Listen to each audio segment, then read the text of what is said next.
Shabbat Shalom, everybody. This is Rabbi Stephen, Rav Shmuel, Rashbi. As you can see, a little bit different environment. The Rebbitzin and I are in San Clemente enjoying the beach and just kind of having a good time, but still want to do my 10-minute Torah for all you folks. So before we get involved in Parashat Shalach, which was quite an interesting portion, I really have to give a shout out and kudos to all the people that showed up at the last Shabbat services. So we had kind of let's call it a skeleton crew, a bare bones, if you will. A lot of people there were some people that showed up. At first, we barely made a minyan, but the people that were there, some of them were fairly inexperienced, but they stepped up to the plate. They became gabbis. We had Bimkom Kohen, Bimkom Levi. So this is as we know, when you do a Torah service, the first two aliyot, the first two people to come up to the Torah are the Kohen, the priests, and the Levites, the ministers, respectively. We had neither of those, so we called people up. They did a great job. We had people doing Gabbai that had never done it before. We had three women, girl power, that came up and did it. And, I don't like to use the phrase, I'm very proud of you, because to me, that's kind of arrogant and egotistical. But what I will say this is that you folks did an incredible job. You did a wonderful job. I don't want to use the word amazing. I even don't want to use the word incredible, because that kind of implies that these are people that surprised you, that you thought maybe they couldn't do it and they did. But my thing as a rabbi is to empower people. That's what I believe. And I've mentioned this before, that if it were up to me, I'd do everything by myself. I just love doing it. But what I love more than actually doing the service by myself and doing the reading by myself is having people come up and challenging them and showing them what you're capable of, that you can kind of push the envelope, that you can do things that maybe you didn't think you could do. I know when I was a kid, I saw people come up to the Torah. It was always the same people that did the Gabbai, that did the prayers. The rabbi always read from the Torah, and I thought, wow, it was just this thing that was just sort of out of reach. But my goal, my mission, is to show you that it is it is within your reach to accomplish these goals, to accomplish these tasks, to do these things. And as a rabbi, one of my designations is as a teacher. And as a teacher, it is important that we pass our knowledge and our abilities on to other people that are younger, that can lead the way, the future leaders of Judaism. That's important. So for those of you that participated in that service, please pat yourself on the back. It is well-deserved, and you did a fantastic job.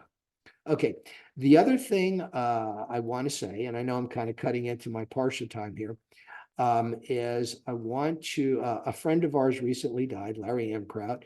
We've known him for over 20 years. We watched him get married. We watched him bring a couple of kids from Russia and adopt them and raise them. And, it's just kind of, I definitely want to acknowledge Larry. Larry died way too soon. He's going to be missed. And I'm going to be doing Psalm 121 because that was one of his favorite songs. He was a mountain climber. And what does Psalm 121 say? Where is my help going to come from? I look from the mountains and Hashem is there. So, Esai and I, Esha. So, thank you. Larry, you're going to be missed. Okay, so let's talk about Shalach, or in some Chumashim, it is designated as Shalach Lacha. So, Shalach Lacha basically means pick for yourself. So, on the surface, God's telling Moses, take 12 men, one from each tribe, and go and reconnoiter the promised land. Now, the lacha part of it, shalach lacha, means do it for yourself. So basically what God is saying is, if you want to, this is the way the rabbis interpret it. If you want to, send spies out And the reason God, Hashem, phrases that is because you'd think with everything that God has done, bringing people out of Egypt, the 10 plagues, splitting the sea so they could pass through in safety, providing manna, the food, the well every 3 days on account of Miriam's righteousness, giving them meat when they wanted to, you would think that people, like when God says, go take the land, it's like, okay, let's go. But no, people needed that reassurance. Remember, this is a slave mentality. These are people that are not used to freedom. These are people that really, that we find out, don't know how to be free. And how do we know this?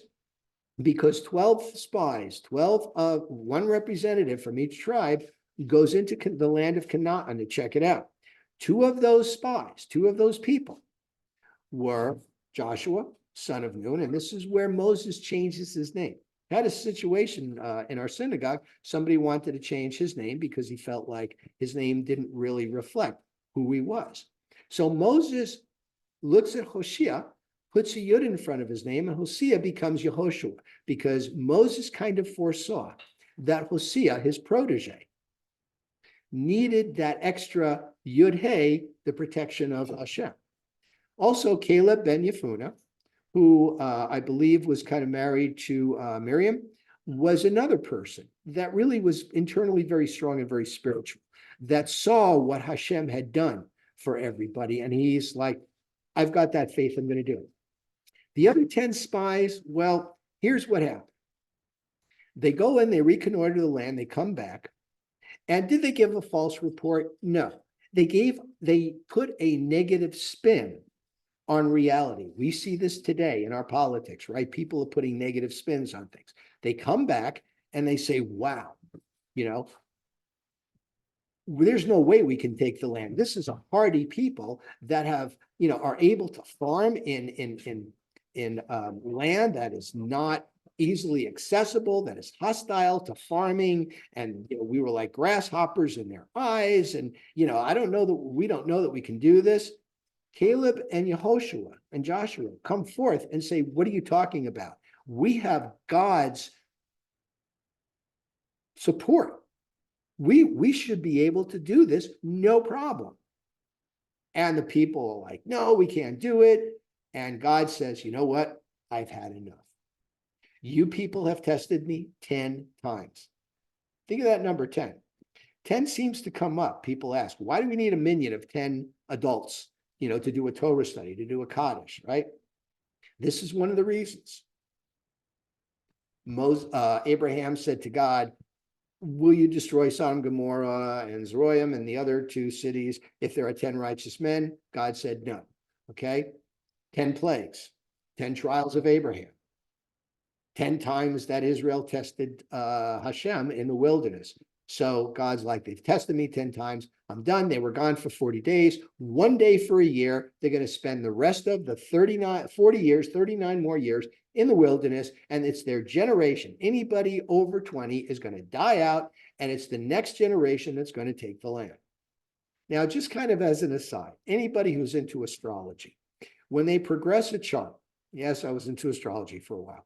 When they progress a chart, what do? They do 1 day for a year. So if you're born on a specific day, the next day, it's 1 day, but a day for a year. So they say, okay, in your first year, this is going to be like that. 5 days later, it's going to be 5 years.